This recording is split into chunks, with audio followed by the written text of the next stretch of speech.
Hey, what's going on, guys? It's xTheAceGamer, and this is a Call of Duty Black Ops gameplay commentary on the map of Berlin Wall, which is one of my least favorite maps in this game because it kind of promotes camping with the no man's land and the buildings right next to it and all the great window spots that you can overlook the B flag and other such areas.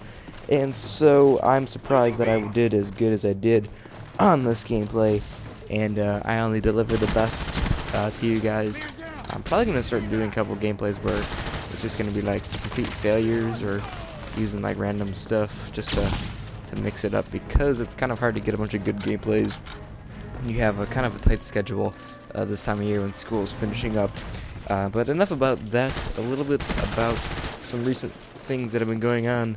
PlayStation Network has finally, after so much waiting, finally been restored to us. It is glorious.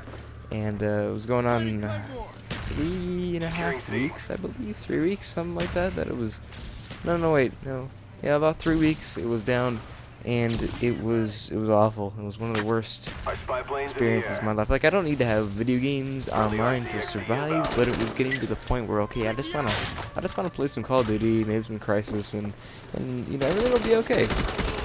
And so I was able to finally play Crisis 2.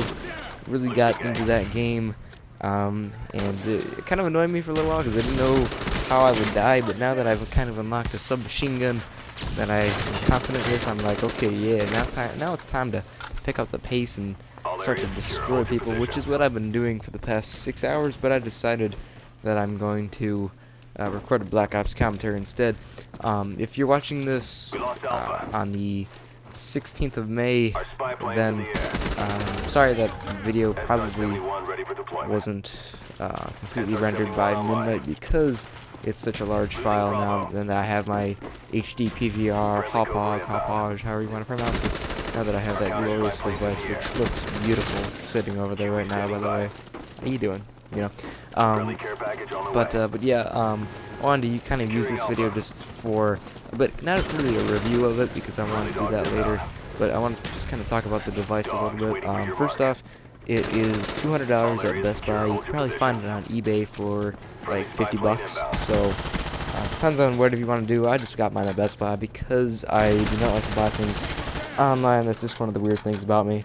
Yeah, you have to buy whatever you're running it to, like your PS3 or your Xbox. You have to buy the component cables that are compatible with your Xbox, PS3, what have you. You have to buy those separately. I found mine also at Best Buy, these really nice, like, top-of-the-line cables for 20 bucks. I got mine. I was able to get mine for 20 bucks, and they are really nice. Like, you don't expect to get $25 cables that are that good. You know, at most places. You're going to need a computer that can support a USB 2.0 port. That's pretty standard. 256 megabytes of graphics memory.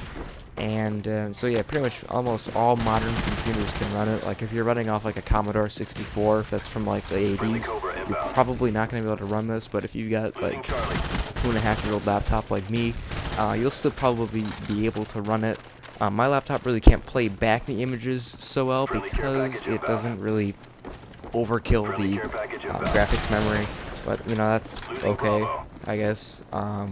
Just use my brother's laptop for that. So it's a pretty nice looking device. The top LED lights up when you record, which I thought was like the greatest thing in the world. I like hit capture on the little program, which is pretty easy to install, and the thing just lit up, and I'm like, oh my god, that is so awesome to look at. I could just, like, I honestly wanted just to sit there and hit capture and have it on all day, but it would probably kill my computer, which would not be the best thing in the world.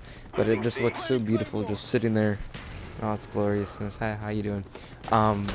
So yeah, it's pretty nice. The installation is pretty simple if you follow the instructions. I tried to do it without the instructions, and I got completely lost. I was like, oh my god, I just spent $200 and can't even figure out how to set this thing up. And then I actually read the instructions, and I was like, oh, okay, we're good now.